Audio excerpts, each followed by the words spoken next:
So, exactly what you couldn't do, you did yesterday. And what is that thing you couldn't do? Lose to the freaking Sparkle Kittens. Yeah, so yeah, you know what we're about to do. Finna talk about it after the intro.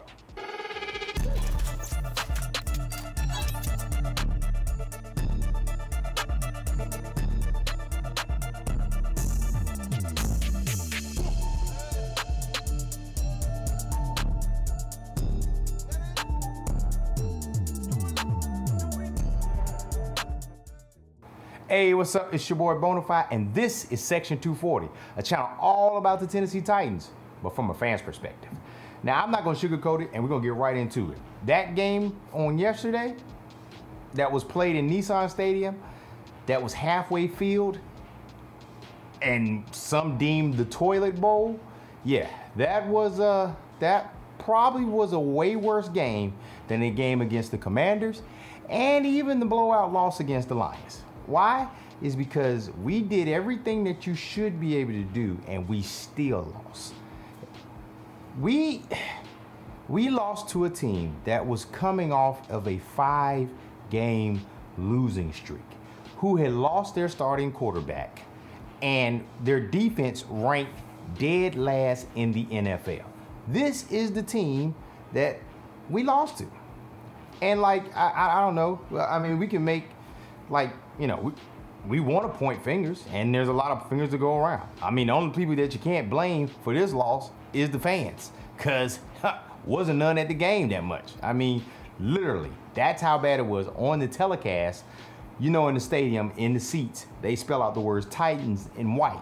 Yeah, you could barely make that out, and that's something that doesn't happen in a full stadium. So yeah, I mean, the weather probably didn't lend itself to attending that game, but the performance on the field definitely, didn't lend it. I think Easton Freeze, I saw a tweet that he said he was looking at the pre-sale ticket prices for that game, and he said after watching the game, the people got exactly what they paid for in that thing. So yeah, that was just a trash game. I'm not even gonna lie to you. It was just a trash game all the way around, and I don't get it. I mean, the slim hopes that we had for the playoffs, gone. So we are back on Tankathon.com every day now, looking to see where we are going to be drafting in the 2025 draft. And you know what's crazy? For that 3-game loop, that even I was being converted over to a Will Levis supporter. Man, let me tell you something, but yeah, the roller coaster continues, because I'm pretty confident he's not going to be the guy. I'm pretty confident. I was wavering back and forth. I even made the video about him being the Music City Mistake a couple of weeks ago. And then when he came back, he had the 3 games, and then you saw the stats. The stats were saying, hey, at the 7. I said it last week on last week's video. I said the full 17 game season. His numbers weren't great, but his numbers weren't bad. Things like that. But there were 3 plays that were indicative of why I don't think Will Levis is the guy at quarterback. Now, this is my own thoughts. You're going to see people out here that are going to lean heavily to saying, hey, I agree with you, Bonafide, on this. I agree that he's not the guy. And then you're going to have people that are going to lean heavily saying, oh, no, this could have happened, this could have happened. And I've seen both of those I've seen both of those statements. And I'm still coming out with this same conclusion. So, play number 1 is the when we get down to the red zone. I think it was in the first quarter or the first half. We get down to the red zone. We're up 3-0. I think we had just gotten a turnover, if I'm not mistaken. We just got a turnover or interception from the Jaguars, and we're right there in the red zone. You'll probably remember this, because this is the time where we passed the ball 4 times in the red zone. Now, the initial reaction is what is Brian Callahan doing? Why is he calling this one? And the specific play that I'm referring to is the play where Big Jeff came in the backfield to kind of be like that big guy, defensive tackle, fullback, blah, blah, blah, blah, blah. All right, that's the play I'm talking about. On that play, now, everybody on the Jaguars, being the terrible defense that they are, keyed in on Big Jeff. They didn't want to let Big Jeff catch the touchdown and spark whatever momentum or flip the, whatever. They didn't want that. So they keyed in there. What does that mean? And why am I bringing this up? Because I'm going to post a picture up here. I'm going to post a picture up here. And I want you to look at this picture. Because this was like a couple of seconds after the snap. And this is from the All 22. I got this from Zach Lyons. I saw the picture multiple times, but I got it from Zach Lyons. And then I'll post another one too that one of my friends on Twitter found on Reddit. I want you to look. I'm going to highlight Chig Okonkwo. Tell me who is around Chig Okonkwo. If you're a religious person, the only person that could be closer to Chig is the Holy Ghost. Other than that, ain't not one Jaguar defender is over there. So, did Will Levis throw that ball to Chig? Absolutely not. He actually threw the ball to the tight end that was covered up by an actual Jaguars defender in the back of the end zone, who would have had to make an amazing catch to get a touchdown. And then what did Will Levis say in the press conference? He's like, I didn't see Chig until I let the ball go to Nick. He didn't see Chig until he let the ball go to Nick. So Will Levis is a liar. I'm calling him a liar. Yes. Because it's impossible. I cannot say it. It's impossible for you to not see Chig, but to see Nick. Because Chig was running the same route in front of Nick. So you literally had to bypass Chig to throw it to Nick Vannett. So Will is a liar. All right, he's trying to protect him, trying to protect himself, but he clearly missed a wide open touchdown. They have a saying in the league where you say, hey man, somebody's NFL wide open. And that means that they're getting like maybe 1 or 2 yards of separation. Not only was Chig NFL wide open, he was daggum Pop Warner wide open. Man, one of those things where you just say, hey, there's nobody on me. Throw me the ball. So that's play number 1.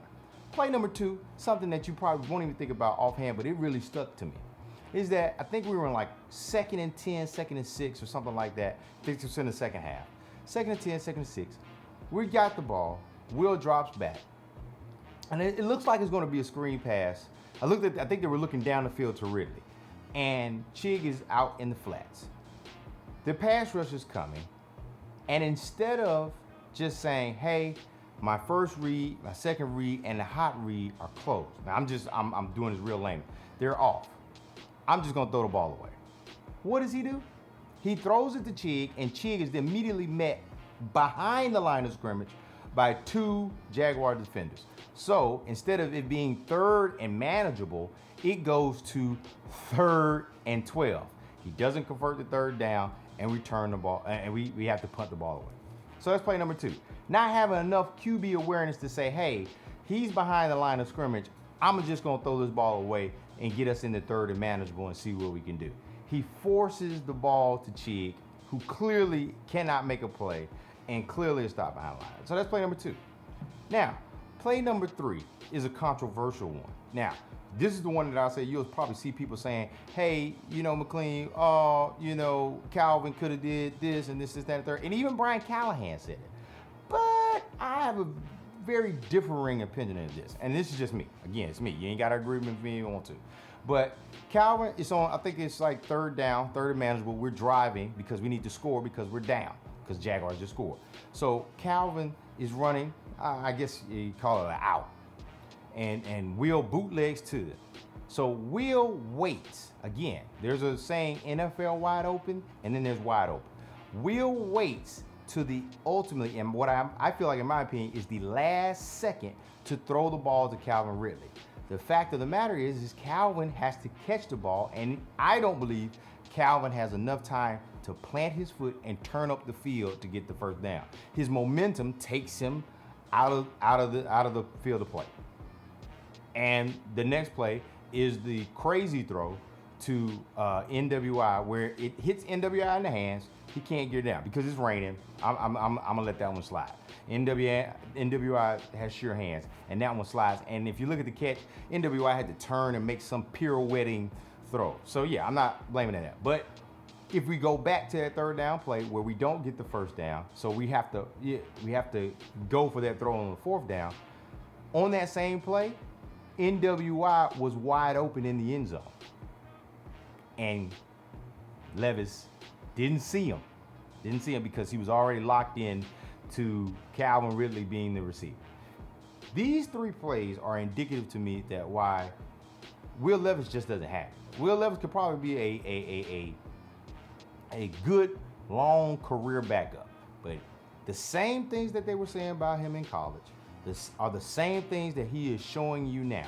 And you can't use the excuse that A, he hasn't had enough snaps under his belt, A, he hasn't done this, or A, he doesn't have the line, because the offensive line probably gave you one of the best protection games he had. I think he was sacked maybe twice. I think he was sacked maybe twice, which makes the Jeffrey Simmons comment about I'm tired of seeing my quarterback on the ground kind of stupid, because they only got to him twice in the whole entire game. So yeah, I don't know what you're talking about, Jeff, but I guess there's a lot of whatever. That was stupid.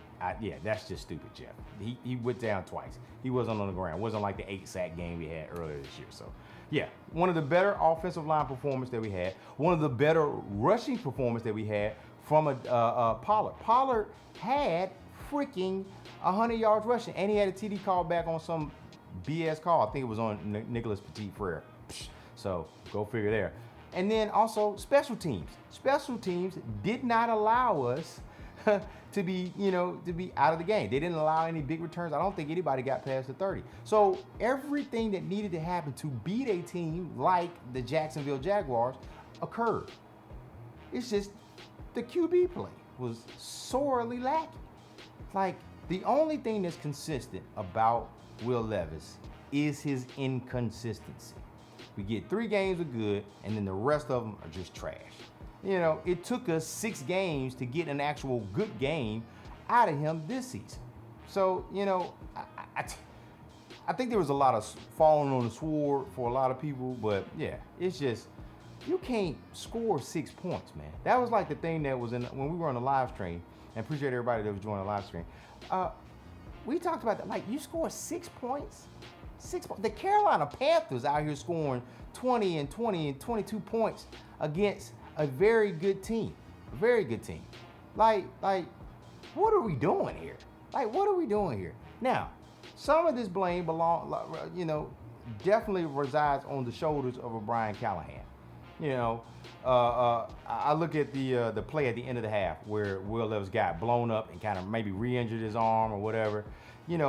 J.C. Latham whiffed on that. He got solidly beat by Hines Allen, and that's resulted in the sack. And again, why are we even doing that play, Brian? Why are we calling a Hail Mary, even when you said yourself that you don't like to call Hail Mary plays at the end of half because that sets you up for injury? So why did you go back on your word? I know he probably talked about it later, but again, why are we doing things like that? We should have probably just run that ball out and lived to fight another day. But, again, the reason why I say Latham and Callahan together is because they have something in common. They're rookies in this particular situation. They're rookie head coaches, a rookie head coach and a rookie left tackle. So they're going to be allowed to make mistakes. But, Levis ain't a rookie. No matter how much you want to, he didn't have enough. He's not a rookie. Second year in the league. He's got a whole offseason underneath him. All the training camp knowing that he's going to be the guy. No competition, not having to fight for his job. And this late in the season is the performance that we're getting out of him. When we need a quarterback to make the plays, to score points, he fails to deliver time and time again.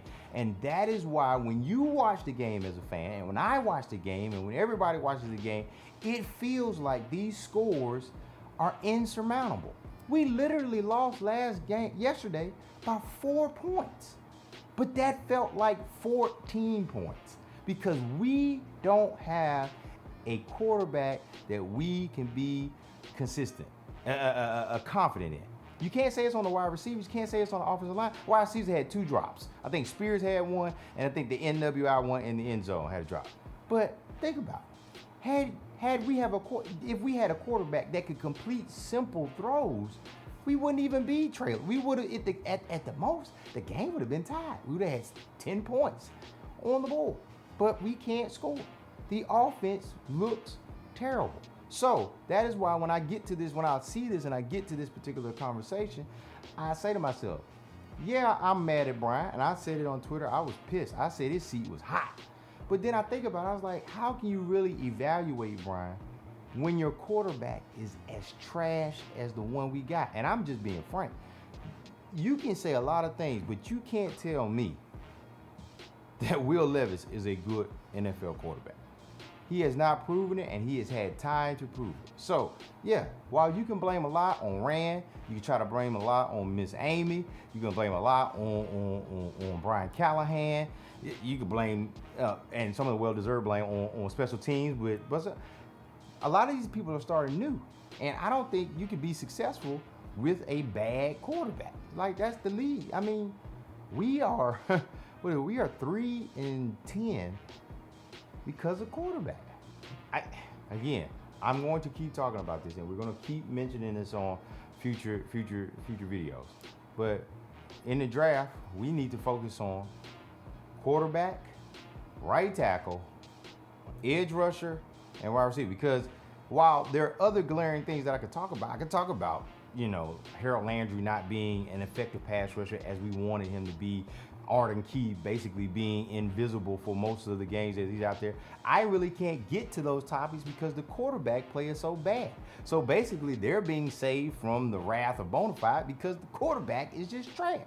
It's not like we're in a Joe Burrow situation where Joe Burrow is lead and that offense is leading the team and the defense just can't get it done, or some fluky stuff just happened. It's not like that. We know what the problem is. We can't score any points, and that starts with the quarterback. The quarterback. Brian Callahan can't go out there and put on no pads. Rand can't line up at running back, and Miss Amy can't do nothing. It's about the players on the field, and the quarterback is the one distributing the ball, and he ain't good at that at all. So we need to flip the page on the quarterback. Probably give Callahan and Rand another year to kind of figure out what's going on.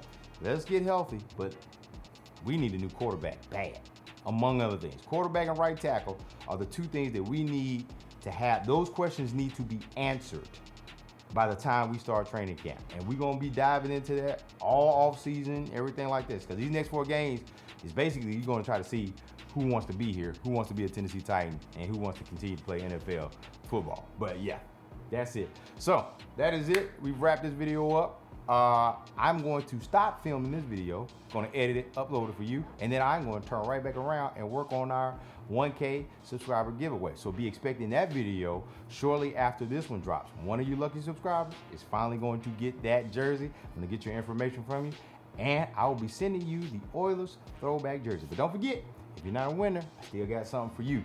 So tune into the channel. Thanks everybody for tuning into the live stream. We've hit 1K, so we're gonna keep on grinding. But make sure you share this out with your Titans friends. I know it's tough.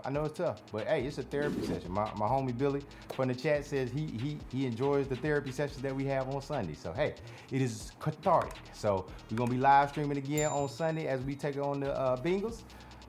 See what happens in that game. Coming home. I think it's a away game. Coming home for Brian Callahan back in Cincinnati. So yeah. But until next time, hey man, we need a new quarterback. But until then, tighten up.